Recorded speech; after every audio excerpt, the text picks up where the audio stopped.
Hi hello வணக்கம் and welcome to our channel சிக்கு கூலம் by DP.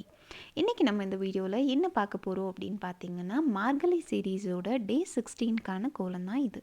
இது ஒரு அழகான 15 புள்ளி கோலம். இதுக்கு நான் இந்த வீடியோவில் காமிச்சிருக்க மாதிரியே ஃபஸ்ட்டு புள்ளி வச்சுக்கோங்க. இன்றைக்கி இந்த கோலத்தை போட்டுக்கிட்டே இன்றைக்கிக்கான பாசிட்டிவ் அண்ட் ஃபீல் குட் ஸ்டோரியை ஸ்டார்ட் பண்ணலாமா? ஒரு அழகான சின்ன கிராமம் இருந்ததாம்மா. அந்த கிராமத்தில் ரொம்பவே வயசான ஒரு தாத்தா வாழ்ந்துட்டு வந்தாராம். அவரோட வயசு என்ன அப்படின்றது அவர் கூடவே இருந்த நிறைய வில்லேஜர்ஸ்க்கு கூட தெரியாதான். பிகாஸ் அவர் ரொம்பவே வயசானவராக இருந்தாராம்மா. அந்த வகையில் அவர் வீட்டுக்கு பக்கத்துலேயே ஒரு வீடு காலியாக இருந்ததாம். அங்கே கிறிஸ்டன்றவங்களோட ஒரு ஃபேமிலி குடி வராங்க. கிறிஸ்டன்றது யார் அப்படின்னு பார்த்தீங்கன்னா, ரொம்பவே ஒரு குட்டி பையன். அவங்களுக்கு வயசு ஒரு 5ஓ 6ஓ இருக்குமாம்மா. அந்த வகையில் அந்த பையன் ஒரு நல்ல அப்சர்விங் ஸ்கில்ஸோட மட்டும் கிடையாது, கொஞ்சம் துருன்னு இருப்பாங்களாம். அப்படி இந்த தாத்தாவை அங்கே கவனிச்சுட்டே இருக்கும்போது இந்த தாத்தா என்ன பண்ணுறாராம், தினமும் காலையில் சீக்கிரமே எழுந்திரிச்சு ஒரு வாக்கிங் போயிட்டு வராராம்மா. இதை பார்த்துட்டே இருந்த அந்த குட்டி பையனுக்கு ஒரே ஆச்சரியம். தினமும் இந்த வயசில் இந்த தாத்தா எழுந்து எங்கே போயிட்டு வராரு அப்படின்னு தெரிஞ்சுக்கணும்னு நினச்சாங்களாம்மா. அதனால் ஒரு நாள் காலையில் அந்த தாத்தா போகிற டைம்க்கே இந்த குட்டி பையனும் எழுந்து அந்த தாத்தாக்கு பின்னாடி மறைஞ்சு இவர் எங்கே போகிறாரு அப்படின்னு தெரிஞ்சுக்கிறதுக்காக பின்னாடி நடந்து போனாராம்மா. அப்படி போகும்போது அந்த தாத்தா கொஞ்சம் தூரம் போனதுக்கப்புறமேட்டு அங்கே ஒரு குளம் இருந்துச்சான். அதில் போய் தண்ணி நிரப்பிட்டு வந்தாராம் அவர் கையில் இருந்த ஒரு பக்கெட்டில். அதை கொண்டு அங்கே வச்சுருந்த ஒரு மாஞ்செடிக்கு ஊற்றுனாராம்மா. இதை பார்த்த உடனே இந்த குட்டி பையனுக்கு ரொம்ப ஷாக்கு. ஏன்னா இவர் ரொம்ப வயசானவர். அந்த மரம் பெருசாகி பழம் கொடுக்குற அளவுக்கு இவர் இருப்பாரானே தெரியலை.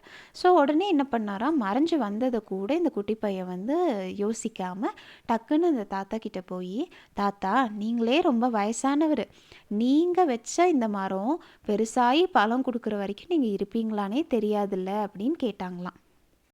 இதை கேட்ட உடனே அந்த தாத்தாக்கு ரொம்பவே சிரிப்பு வந்துச்சான்.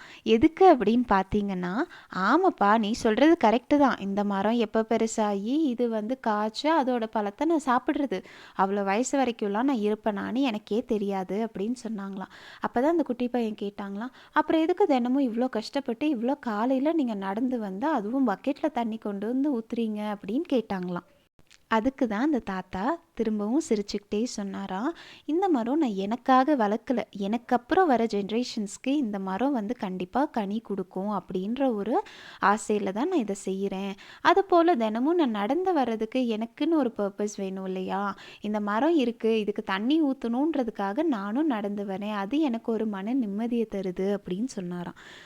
இந்த கதையில் வர மாதிரி தான் நிறைய நேரங்களில் நம்ம செய்கிற ஆக்ஷன்ஸ்க்கான ரிசல்ட்ஸ் நம்மளே அனுபவிப்போம் அப்படின்னு நம்ம சொல்ல முடியாது. அது யாராவது ஒருத்தருக்கு கண்டிப்பாக பயனுள்ளதாக இருக்கும். பட் நம்ம செய்கிற ஆக்ஷன்ஸ் நமக்கு சில நேரங்களில் மன நிம்மதியை தரும். அதுக்காகவே நம்ம அந்த விஷயத்த செய்யலாம் இல்லையா? இந்த கதையில் வர மாதிரியே நம்மளும் சில ஆக்ஷன்ஸ் பண்ணியிருப்போம், அதோட ரிசல்ட்ஸை எதிர்பார்க்காம. அந்த மாதிரி உங்கள் வாழ்க்கையிலே ஏதாவது இன்சிடெண்ட் இருந்துச்சு அப்படின்னா மறக்காமல் எங்களுக்கு கமெண்ட் செக்ஷனில் தெரியப்படுத்துங்க.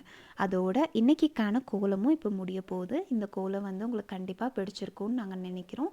அந்த மாதிரி உங்களுக்கு இது பிடிச்சிருந்தது அப்படின்னா மறக்காமல் லைக் பண்ணிடுங்க. இந்த சேனல் இதை ஃபர்ஸ்ட் டைம் பார்க்குறீங்கன்னா அப்படியே சப்ஸ்கிரைபும் பண்ணிடுங்க. இந்த மாதிரி கோலம் போடுற உங்கள் ஃப்ரெண்ட்ஸ் அண்ட் ஃபேமிலிக்கும் இந்த வீடியோவை ஷேர் பண்ணி விடுங்க. Thank you so much for watching till now.